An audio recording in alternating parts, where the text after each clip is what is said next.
हो या जिंदगी, लोग हमेशा स्टेटस ही देखते हैं, वास्तविकता नहीं। इसलिए आप लोग जाग जाइए, वास्तविकता से संबंध रखिए। शॉर्टकट से कुछ भी नहीं मिलता है। हमेशा जो लक्ष्य है उसे पाने के लिए भरपूर मेहनत करनी पड़ती है। गुड इवनिंग, मैं हूं भानु भदौरिया और आप देख रहे हैं अपना प्यारा चैनल कोरोना फिजिक्स। तो आज हम लोग डिस्कस करने वाले हैं phase velocity, group velocity and velocity of transverse waves, velocity of longitudinal waves in gaseous medium, यानी कला वेग, समूह वेग और अनुदैर्ध्य तरंगों का गैसीय माध्यम में वेग। ये आपका 11th BSc और कंपटीशन के बिहाफ से इम्पॉर्टेंट टॉपिक्स हैं। तो सबसे पहले आप हेडिंग लगाइएगा कला वेग या फेज वेलोसिटी। तो हेडिंग लगाइए फेज वेलोसिटी।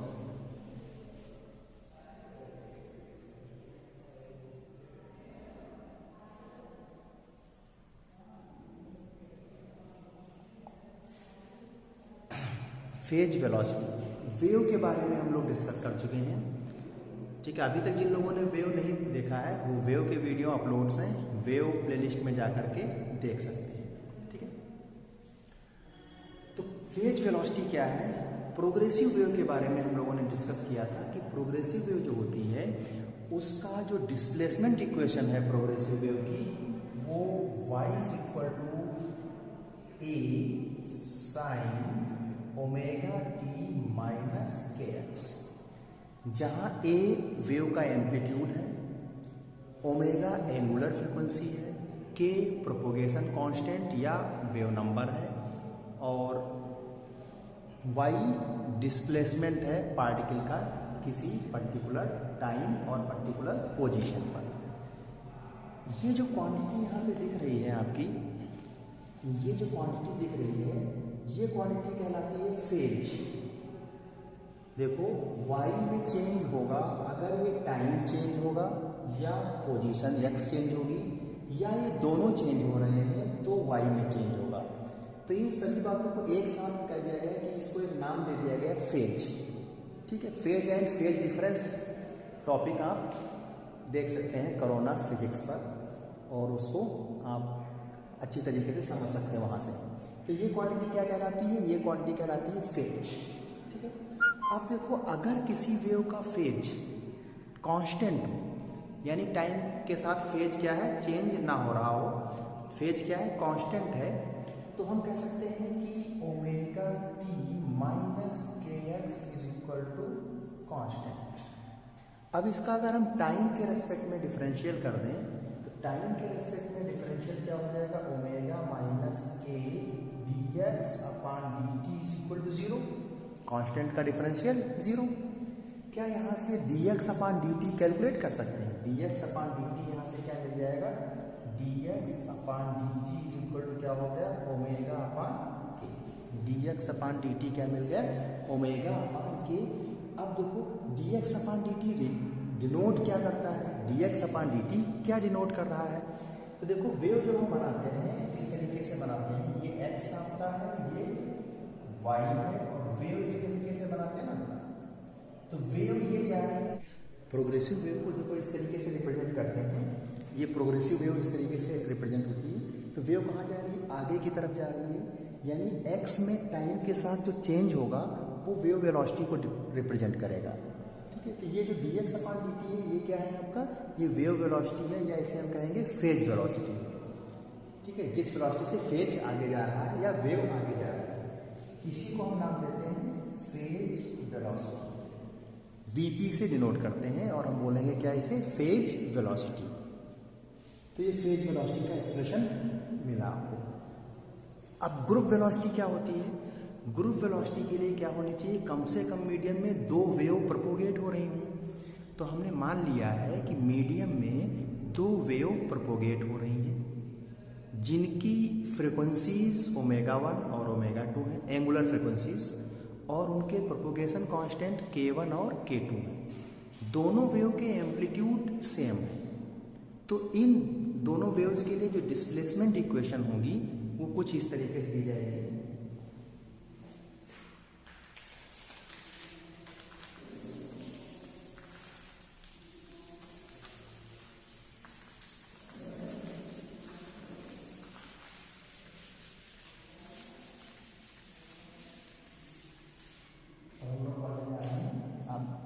ग्रुप वेलोसिटी या समूह वेग।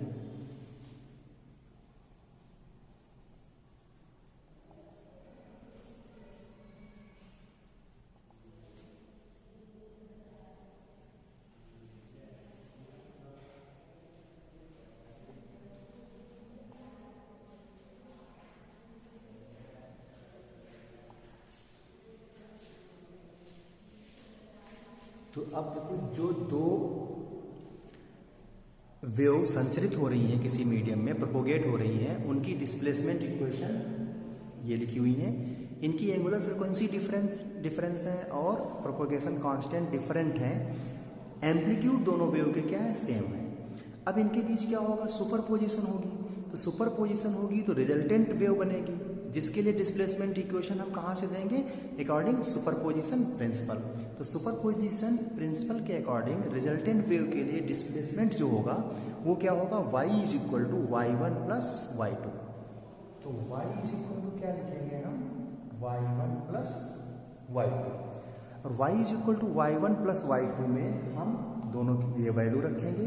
वैल्यू रखने के बाद देखिए a कॉमन मिल जाएगा और हमें sine c plus sine d formula लगा सकते हैं। तो sine c plus sine d का फार्मूला लगाइए और देखिए क्या मिल रहा है। ठीक है, उसके बाद मैं नोट कर रहा हूँ और आप यस या नो कमेंट कर सकते हैं कि सही लिखा है हमने या नहीं। तो y1 y2 की वैल्यू रखिए, a कॉमन लेकर sine c plus sine d का फार्मूला लगाइए, फिर रिजल्ट हम लिखने जा रहे हैं। आप लगाइए तब तक।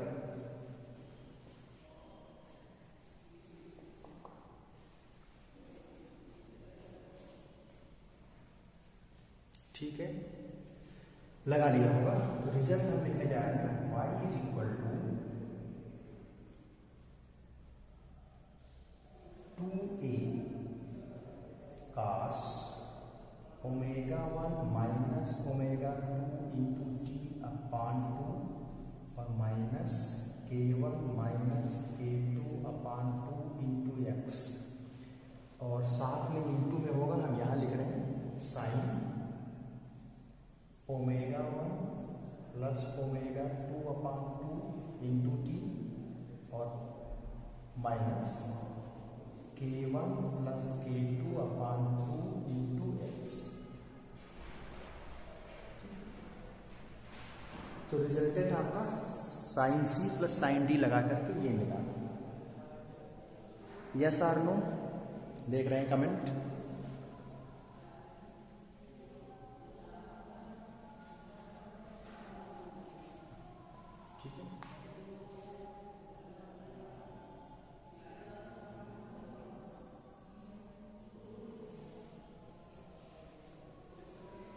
सही मिला है, यही जवाब मिला कि सही है। अब देखो, ये दोनों जो सुपर इम्पोज होने वाली वेव थी वो कैसे है, साइनोसॉइडल है, मतलब साइन के टर्म में है। तो रिजल्टेंट वेव भी क्या होगी, साइन के टर्म में होगी। तो ये जो साइन वाला पार्ट है, यानी जो ये इक्वेशन लिखी है हमने, इस इक्वेशन को अगर नंबर हम दे दें, इसको 1 कह दें, इसको 2 कह दें, तो इसको हम 3 कहेंगे। ये इक्वेशन नंबर जो ये थर्ड आई है, इसमें जो ये सेकेंड टर्म है, ये रिजल्टेंट वेव को रिप्रेजेंट करता है, और जो ये फर्स्ट टर्म है कास वाला, ये इन्वेलप या वेव पैकेट को रिप्रेजेंट करता है। कैसे, डायग्राम बना रहे हैं, देखिएगा डायग्राम बना रहे हैं। तो ये डायग्राम बनाने जा रहे हैं, ये जो टर्म है आपका, ये वेव पैकेट को रिप्रेजेंट करेगा, और ये जो टर्म है ये रिजल्टेंट वेव को रिप्रेजेंट करेगा। ठीक है,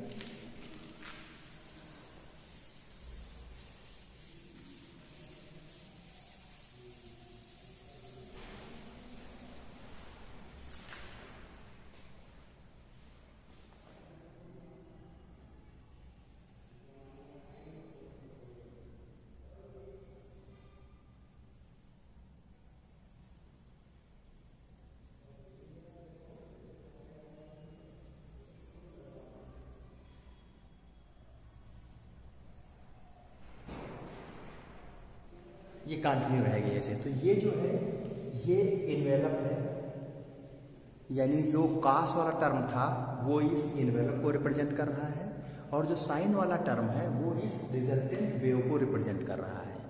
तो देखो जो रिजल्टेंट वेव है क्या उसी वेलोसिटी से आगे की तरफ जाएगी जिस वेलोसिटी से ये इन्वेलप आगे बढ़ रहा होगा। जिस वेलोसिटी से ये इन्वेलप आगे जा रहा होगा उसी वेलोसिटी से रिजल्टेंट वेव भी आगे बढ़ेगी। यानी जो इन्वेलप का वेग होगा वही रिजल्टेंट वेव का वेग होगा, यानी वही ग्रुप वेलोसिटी होगी। ठीक है, तो क्या ग्रुप वेलोसिटी हम लिख सकते हैं, उसको Vg से डिनोट करेंगे, और group velocity Vc is equal to क्या होगी। देखो जो अभी फेज वेलोसिटी आई थी सिंगल वेव की वेलोसिटी, उसमें देखो t का कोफिशिएंट अपान x का कोफिशिएंट था। तो जो ग्रुप वेलोसिटी आएगी ये जो रिजल्टेंट वेव होगी, दो वेव के सुपरपोजिशन के कारण जो रिजल्टेंट वेव बनी है उसमें इन्वेलप वाले एक्सप्रेशन में t का कोफिशिएंट अपान x का कोफिशिएंट ये ग्रुप वेलोसिटी को रिप्रेजेंट करेगा। तो देखो कास वाला जो टर्म लिखा होगा आपके पास, कास वाले टर्म में देखो जो t का कोफिशिएंट है वो है ω1 माइनस ω2, और जो x का कोफिशिएंट है वो क्या है आपका k1 माइनस k2। तो x का कोफिशिएंट क्या है k1 माइनस k2। तो ग्रुप वेलोसिटी वही वेलोसिटी होगी जिस वेलोसिटी से ये इन्वेलप आगे बढ़ेगा, और इन्वेलप टर्म रिप्रेजेंट कर रहा है कास वाला। तो कास वाले टर्म में t का कोफिशिएंट और x के कोफिशिएंट का जो रेशियो होगा वही होगा ग्रुप वेलोसिटी। क्या इसको हम ऐसे लिख दें, इसको हम लिख सकते हैं d omega upon D K. ठीक है, तो ये ग्रुप वेलोसिटी का फार्मूला हो गया, ग्रुप वेलोसिटी का ये फार्मूला हो गया, नोट कर लीजिए। फिर इसमें अभी हम रिलेशन पढ़ेंगे ग्रुप वेलोसिटी और फेज वेलोसिटी में क्या रिलेशन है, जल्दी से इतना नोट करिए।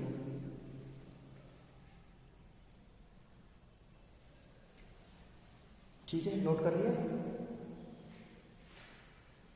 मान लेते हैं आपने नोट कर लिया।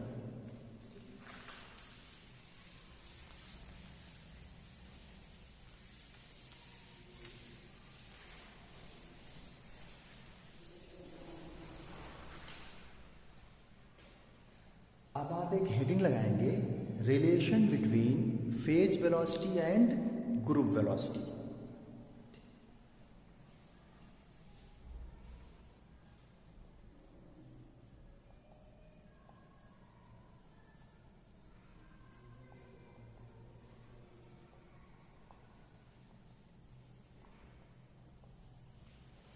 ठीक है, तो देखो कला वेग क्या होता है, Vp इज इक्वल टू लिखते हैं हम लोग, Vp is equal to omega upon K, और समूह वेग क्या लिखते हैं, Vg is equal to D omega upon D K. ठीक है, यहां से ओमेगा की वैल्यू निकाल सकते हैं, ओमेगा इज इक्वल टू क्या हो जाएगा के Vp, ओमेगा क्या हो जाएगा के Vp। ओमेगा की ये वैल्यू यहाँ पर हम फिट कर देंगे, तो ये वैल्यू ओमेगा की यहाँ फिट कर दीजिए। तो हमारे पास Vc इज इक्वल टू कितना हो गया, d बाई डी के ऑफ के Vp। सही है। अब इसका बाई पार्ट डिफरेंशियल कर लीजिए। बाई पार्ट का मतलब एक बार k के रेस्पेक्ट में करेंगे, k का करेंगे, एक बार Vp का करेंगे, क्योंकि Vp में भी k आ रहा है, तो बाई पार्ट डिफरेंशियल इसका करना पड़ेगा। तो बाई पार्ट जब डिफरेंशियल करोगे तो देखो क्या मिलेगा आपको, ये मिलेगा के का जब डिफरेंशियल करेंगे तो 1 हो गया, Vp बचेगा, तो ये क्या बचा Vp प्लस के डी Vp अपान डी के। ये एक रिलेशन मिला, इसको इक्वेशन नंबर 1 कह दें इस हेडिंग में। ठीक है, दिख रहा ना आपको। अब क्या करेंगे, हमें पता है कि जो ओमेगा होता है यानी जो के होता है प्रोपोगेशन कांस्टेंट, वो होता है 2 pi upon lambda. Propagation constant के जो होता है वो क्या होता है 2 पाई अपान लैम्डा। तो यहाँ नोट करना, के इज इक्वल टू होता है 2 पाई अपान लैम्डा, दिख रहा होगा। इसको हम लैम्डा के रेस्पेक्ट में डिफरेंशिएट करते हैं, तो लैम्डा के रेस्पेक्ट में जब डिफरेंशिएट करेंगे तो क्या मिलेगा आपका D K upon D lambda. तो यहाँ से मिलेगा D K upon D lambda is equal to -2 pi upon lambda square. क्या इसको हम लिख सकते हैं 2 pi upon lambda into 1 upon lambda, यानी इसको हम लिख सकते हैं माइनस का के अपान लैम्डा,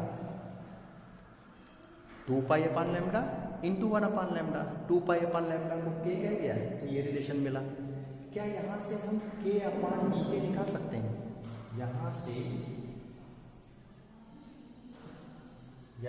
हम के अपान डी के निकालेंगे तो क्या माइनस लैम्डा अपान डी लैम्डा मिलेगा? के अपान डी के इवेल्युएट किया तो क्या मिला यहाँ से माइनस लैम्डा अपान डी लैम्डा। के अपान डी के की वैल्यू इस इक्वेशन में फिट कर देंगे। जब इस इक्वेशन में फिट करेंगे तो वीजी बराबर क्या मिल जाएगा, इधर नोट कर रहे हैं, वीजी बराबर मिल जाएगा वीपी माइनस लैम्डा डीवीपी अपान डी लैम्डा। तो एक रिलेशन ये मिल गया हमें,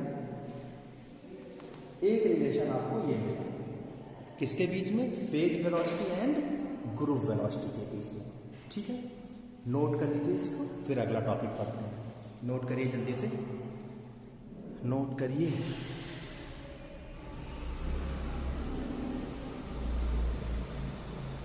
ठीक है,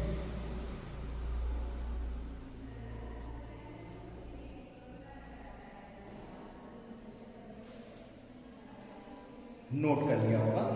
अगला टॉपिक है आपका गैसीय माध्यम में अनुदैर्ध्य तरंगों का वेग, velocity of longitudinal wave in gaseous medium.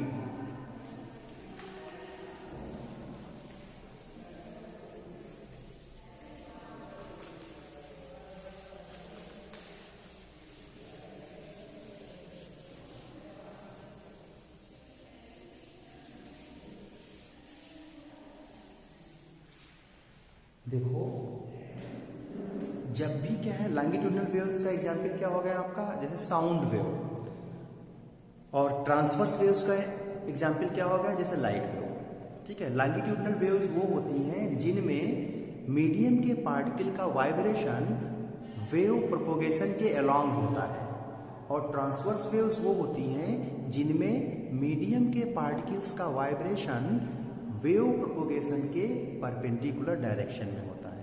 ठीक है, इतनी बात डिस्कस कभी हुई थी क्लास में।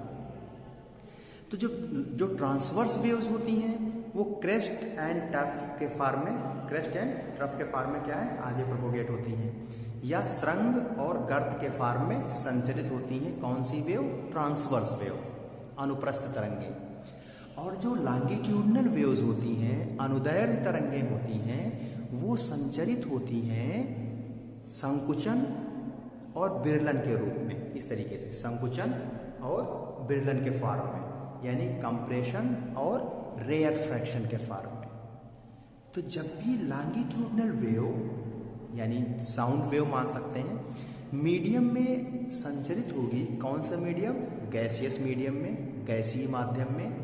तो जब भी गैसीय माध्यम में अनुदैर्ध्य तरंग संचरित होती है तो माध्यम के कण एसएचएम में होते हैं, यानी सरल आवर्त गति करते हैं। कुछ बिंदु ऐसे होते हैं जहां पर कण इकट्ठा हो जाते हैं, यानी कणों का क्या हो जाती है, क्राउडिंग हो जाती है। और कुछ पॉइंट ऐसे होते हैं जहां पर कण क्या है, दूर दूर होते हैं, यानी कणों की क्या हो जाती है, स्प्रेडिंग हो जाती है।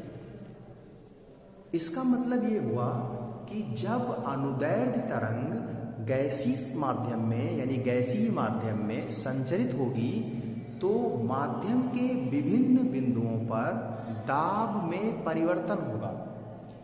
कुछ बिंदु ऐसे होंगे जहां दाब ज़्यादा होगा, कुछ बिंदु ऐसे होंगे जहां दाब कम होगा। तो जब भी अनुदैर्ध्य तरंग गैसियस मीडियम में प्रोपोगेट होती है तो मीडियम में दाब में क्या है, परिवर्तन होता है। किधर? तरंग संचरण के अनुदिश विभिन्न पॉइंट पे दाब क्या होगा, वेरी करेगा, कहीं ज़्यादा कहीं कम।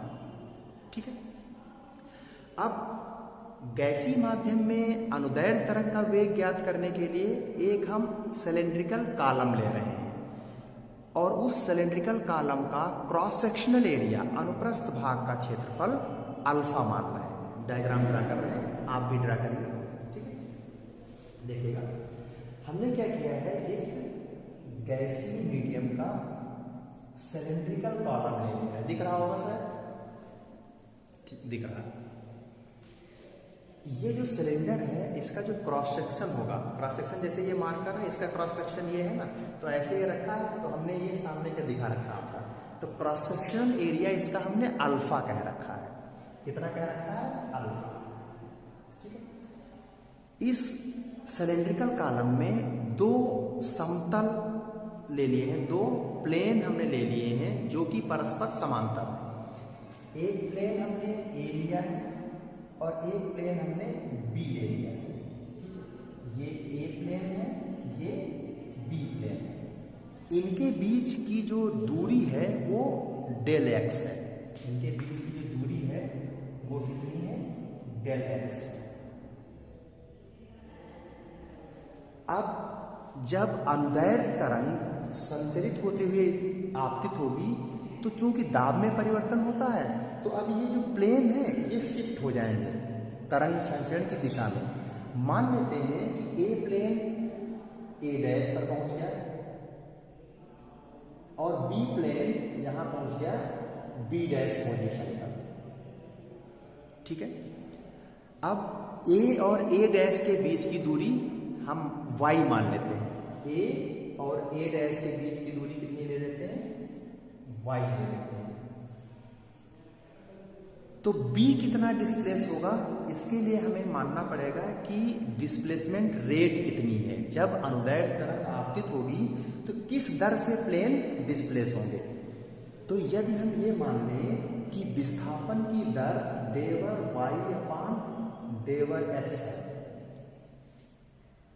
बी ए से कितनी दूर है? डेल एक्स दूर है। इसका मतलब है ए तल जितना विस्थापित हुआ है बी तल उससे इतना ज्यादा विस्थापित होगा। क्यों? ये यूनिट डिस्टेंस ट्रेवल करने पर विस्थापन में परिवर्तन है। ए से बी तक जाने में कितनी डिस्टेंस ट्रेवल करनी पड़ेगी हमें? Del x. तो बी का विस्थापन यूनिट डिस्टेंस ट्रेवल करने पर जो चेंज होता है इनटू डेल एक्स, तो इतना विस्थापन बी का ए की तुलना में क्या है? ज्यादा होना चाहिए। ए का विस्थापन कितना हुआ है? वाई, तो बी का विस्थापन क्या होगा ए की रेस्पेक्ट में? वाई प्लस इतना, यानी ए डैश आपको दिया है कितना? वाई माना है हमने, तो ए बी डैश कितना हो जाएगा? ए बी डैश हो जाएगा y से इतना ज्यादा, y प्लस डेवर y अपान डेवर x इंटू डेल एक्स। ये यूनिट डिस्टेंस ट्रेवल करने पर विस्थापन में परिवर्तन है, और a से b तक जाने में कितनी डिस्टेंस ट्रेवल करनी पड़ती है? Del x. इसलिए a की तुलना में b का विस्थापन इतने अमाउंट से ज्यादा होगा, ठीक है। जल्दी से समझिए और नोट करिए।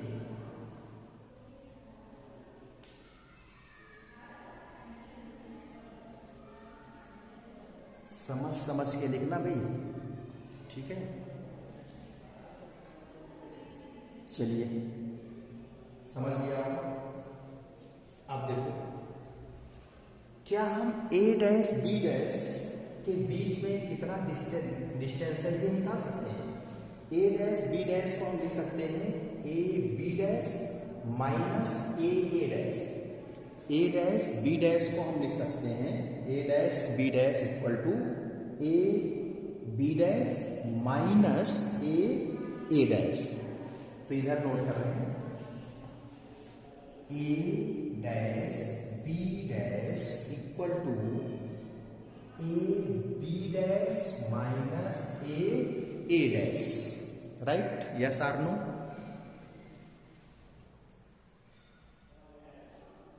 ठीक है, नोट कर लिया होगा। अब देखिए ए बी डैश ये रखा आपके सामने, ए डैश ये रखा, तो क्या ए बी डैश मिल गया? इतना बचेगा। ए डैश बी डैश कितना बचेगा? डेवर Y upon del x into del x, यानी ये जो बचा है हमारा, ये बचा है डेवर Y upon del x into del x.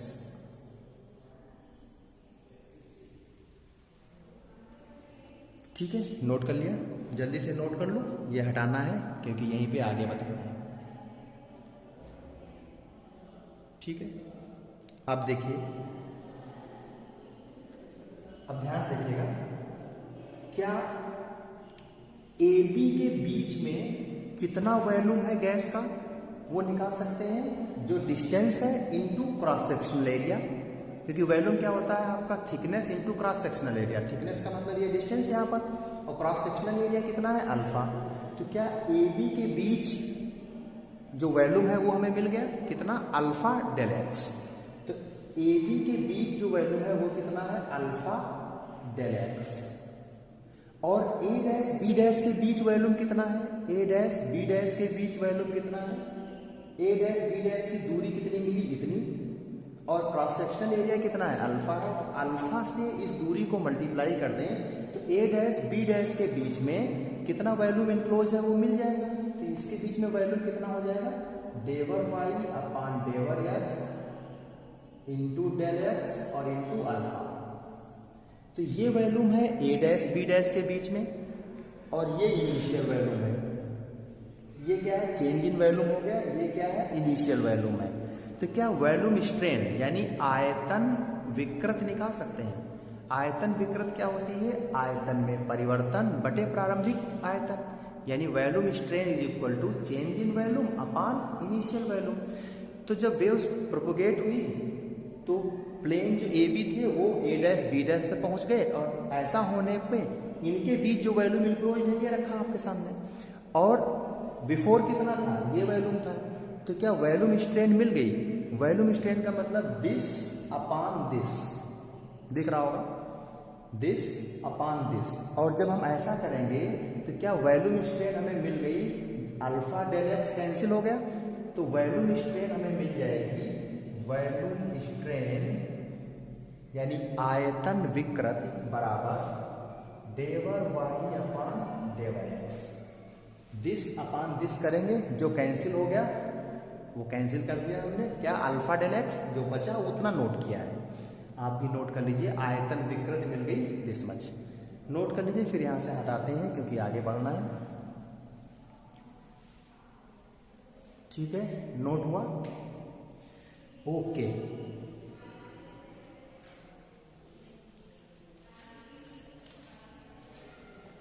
ठीक है, बढ़ते हैं, हटा रहे हैं, आपकी कॉपी में होना चाहिए, नहीं है तो स्क्रीनशॉट ले लीजिए। ठीक है,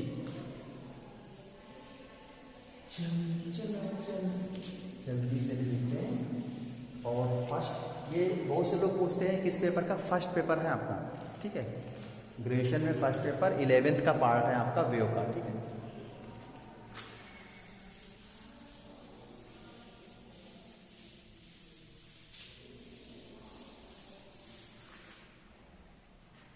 अब देखिए, वॉल्यूम स्ट्रेन मिल गया था डेवर वाई अपान डेवर एक्स। तो क्या हम लिख सकते हैं बल्क मॉडुलस ऑफ इलास्टिसिटी, यानी आयतन प्रत्यास्थता गुणांक, जिसको हम के से डिनोट किए थे, याद आ रहा होगा। तो के इज इक्वल टू हो जाएगा, के क्या होता था, normal stress upon volume strain, अभिलंब प्रतिबल बटे आयतन विकृति। ये जो क्या बताता था, ये आयतन प्रत्यास्था गुणांक प्रदान करता है, यानी के बराबर हो जाएगा नॉर्मल स्ट्रेस यानी एफ अपान ए, और एफ अपान ए को क्या प्रेशर लिख दें, तो यानी हम कह सकते हैं पी अपान डेवर वाई अपान डेवर एक्स। ये हो गया नॉर्मल स्ट्रेस अभिलंब प्रतिबल, और ये क्या है, आयतन विकृति। इनका रेशियो क्या कहलाता है, आयतन प्रत्यास्थता गुणांक, राइट। यहां से प्रेशर के लिए एक्सप्रेशन मिल जाएगा, दिख रहा है ना आप लोगों को, ठीक है, दिख रहा है। क्या यहां से प्रेशर के लिए एक्सप्रेशन मिल गया, प्रेशर P इक्वल टू मिल गया के डेवर Y upon del x, pressure मिल गया के डेवर वाई अपान डेवर एक्स। अब देखो ए पर जितना प्रेशर होगा बी पर प्रेशर डिफरेंट होगा, क्योंकि वेव प्रोपोगेशन के डायरेक्शन में प्रेशर क्या हो रहा है, वेरी कर रहा है। तो यदि हम ये मान लें कि ए पर प्रेशर कितना है, पी है, और डिस्टेंस के साथ प्रेशर वेरिएशन की रेट यानी दाब परिवर्तन की दर डेवर पी अपान डेवर एक्स है, तो ए से बी तक जाने में कितनी डिस्टेंस ट्रेवल करनी पड़ेगी हमें, डेल एक्स। तो ए से बी तक जाने में डेल एक्स डिस्टेंस हमें ट्रेवल करनी पड़ेगी। तो बी पर प्रेशर ए के प्रेशर से इतना ज़्यादा होना चाहिए, रेट इनटू जितनी डिस्टेंस ट्रेवल करनी पड़ेगी। रेट का मतलब यूनिट डिस्टेंस के साथ प्रेशर में चेंज इनटू जितनी डिस्टेंस। तो बी पर प्रेशर ए से इतना ज़्यादा होगा।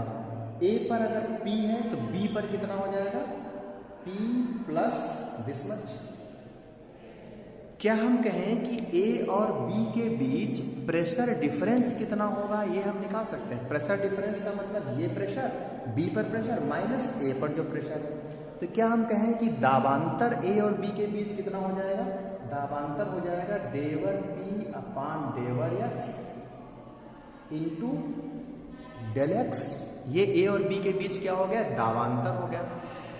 दाबांतर जब हमें पता है तो यानी दाब पता है ए और बी के बीच में कितना है, तो क्या हम फोर्स लिख सकते हैं। फोर्स क्या होता है, प्रेशर इनटू एरिया, और एरिया कॉलम की कितनी है, क्रॉस सेक्शनल एरिया कितनी है, अल्फा। तो अगर इसी को हम अल्फा से मल्टीप्लाई कर दें तो फोर्स कितना लग रहा होगा ए और बी के बीच में जो गैस है, तो फोर्स कितना हो जाएगा, F इज इक्वल टू हो जाएगा जो ये दाबांतर है ए और बी के बीच में इनटू अल्फा। ठीक है, इसको इक्वेशन नंबर दे देते हैं। इसको इक्वेशन नंबर मान लो 1 नंबर दे दिया, पीछे अगर दे चुके हो तो अगला नंबर कर लेना।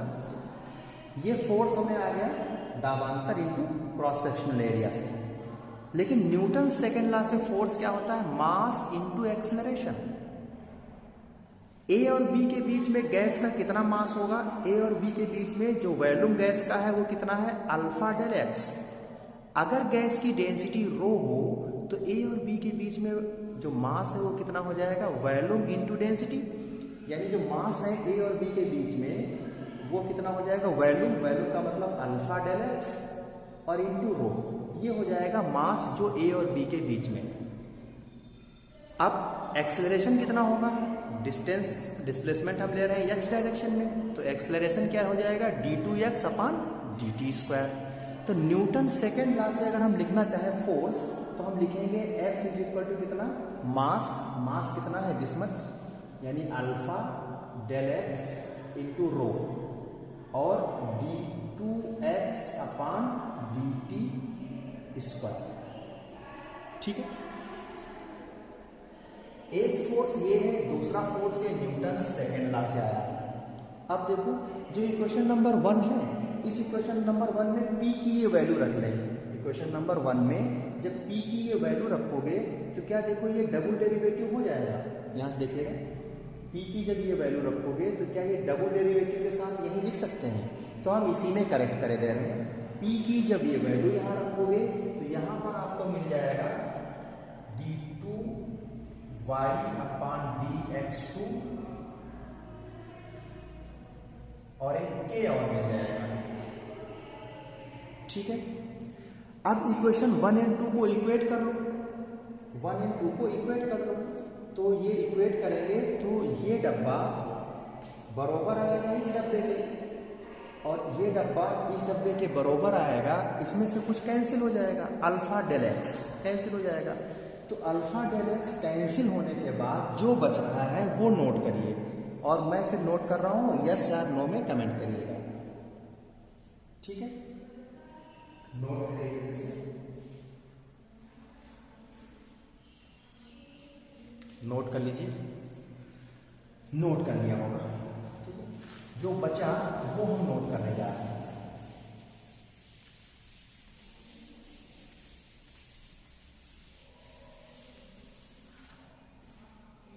क्या बचा, देखो आपके पास बचा k डेवर टू y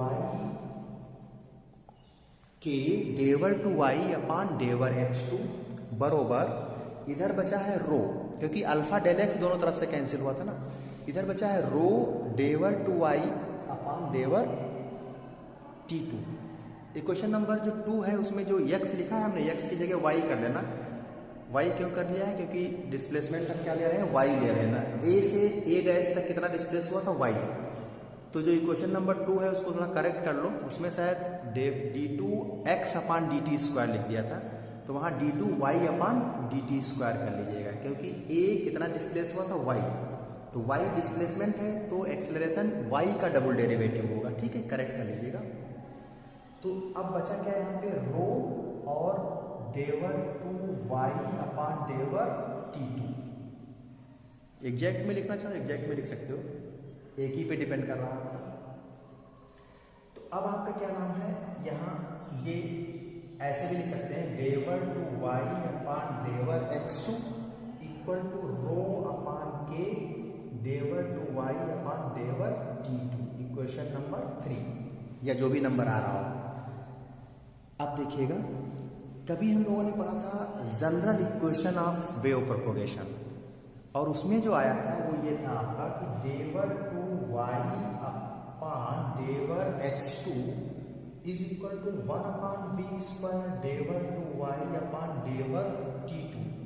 दिख रहा है ना बोर्ड पे, राइट दिख रहा है।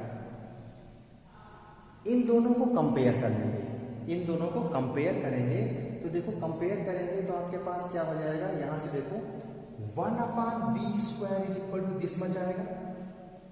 यहां से वेलोसिटी मिल जाएगी किसकी, लॉन्गिट्यूडनल वेव्स की, कहां, गैसीय माध्यम में, ठीक है। तो इनको कंपेयर करिए, तो यहां से वेलोसिटी v मिल जाएगी आपको। देखो क्या मिल जाएगा, मन की आंखों से देखिए, देखा मन की आंखों से, मन की आंखों से देखिए, तो यहां से वेलोसिटी मिल गई आपको अंडर रूट के अपान रो, राइट। वेलोसिटी मिल गई आपको v is equal to under root k upon rho. Note कर लीजिए, v is equal to under root k upon रो। ये फार्मूला आ गया आपका किसका, गैसीय माध्यम में अनुदैर्ध्य तरंगों के वेग का, velocity of longitudinal waves in gaseous medium. जैसे साउंड, ध्वनि कैसी है, लॉन्गिट्यूडनल वेव है, अनुदैर्ध्य तरंग, ठीक है। नोट कर लीजिए, जल्दी से नोट करिए।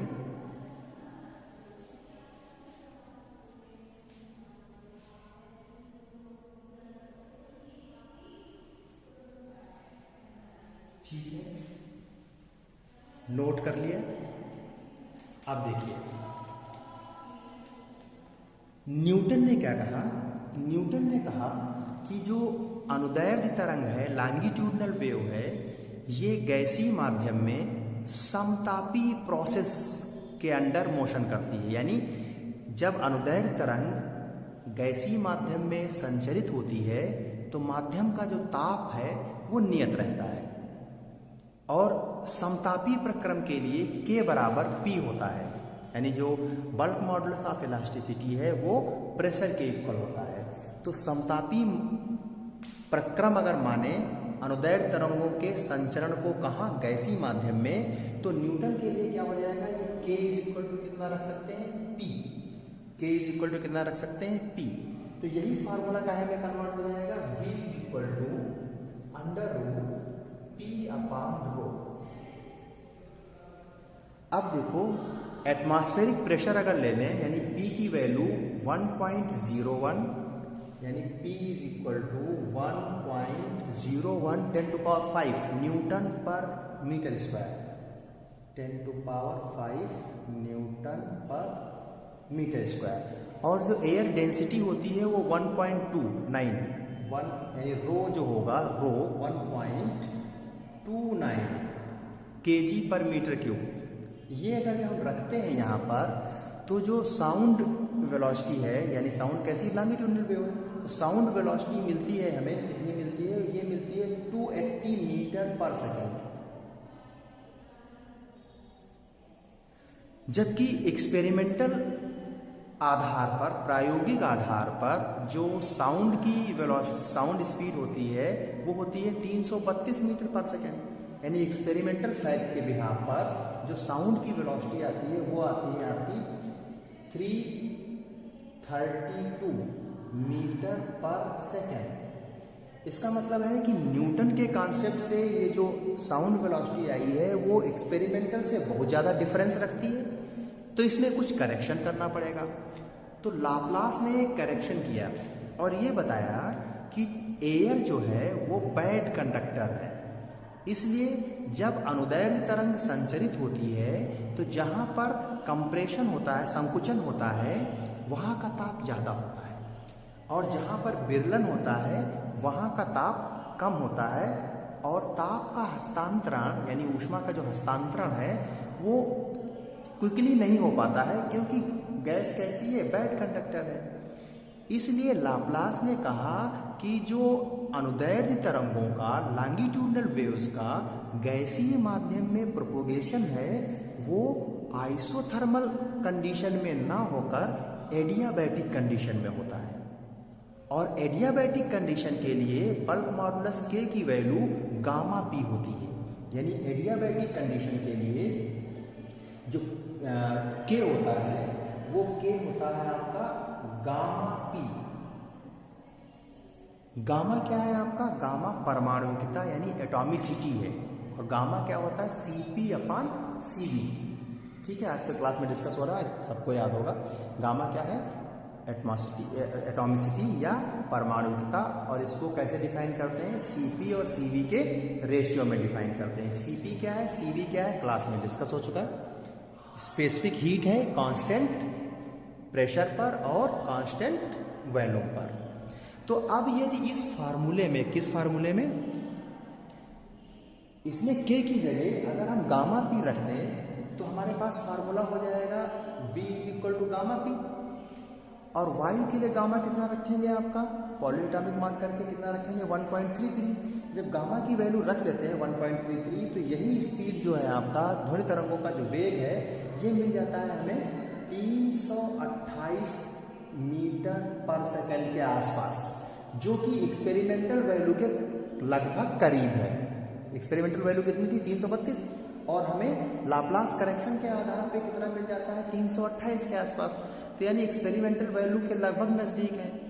तो यानी लाप्लास ने जो बताया कि अनुदैर्ध्य तरंगों का संचरण कैसा होता है, किस कंडीशन में होता है? रूढ़ोष्म कंडीशन में। उस बिहाफ पर फार्मूले से जो ध्वनि तरंग का वेग है, अनुदैर्ध्य तरंग का वेग है, वो लगभग उतना ही मिलता है जितना एक्सपेरिमेंटल आधार पे मिलता है। ठीक है, तो जनरल फार्मूला आपका क्या आएगा? ध्वनि तरंगों का गैसीय माध्यम में वेग, ध्वनि तरंग बोले या अनुदैर्ध्य तरंग बोले, V = √K/ρ। K क्या है? आयतन प्रत्यास्थता गुणांक है। ρ क्या है? डेंसिटी है गैस की। और न्यूटन के अकॉर्डिंग फार्मूला क्या हो जाएगा? K की जगह क्या हो जाएगा? P, क्योंकि न्यूटन ने क्या बताया था? समतापीय कंडीशन में संचरित होती है। लाप्लास के अकॉर्डिंग यही फार्मूला क्या हो जाएगा? गामा। V = √γ/P/ρ, क्योंकि लाप्लास ने क्या बताया था? किस कंडीशन में संचरण होता है? एडियाबैटिक कंडीशन में, यानी रूढ़ोष्म कंडीशन में। तो आज हम लोग इतना ही रखते हैं, मिलते हैं नेक्स्ट क्लास में। Good night.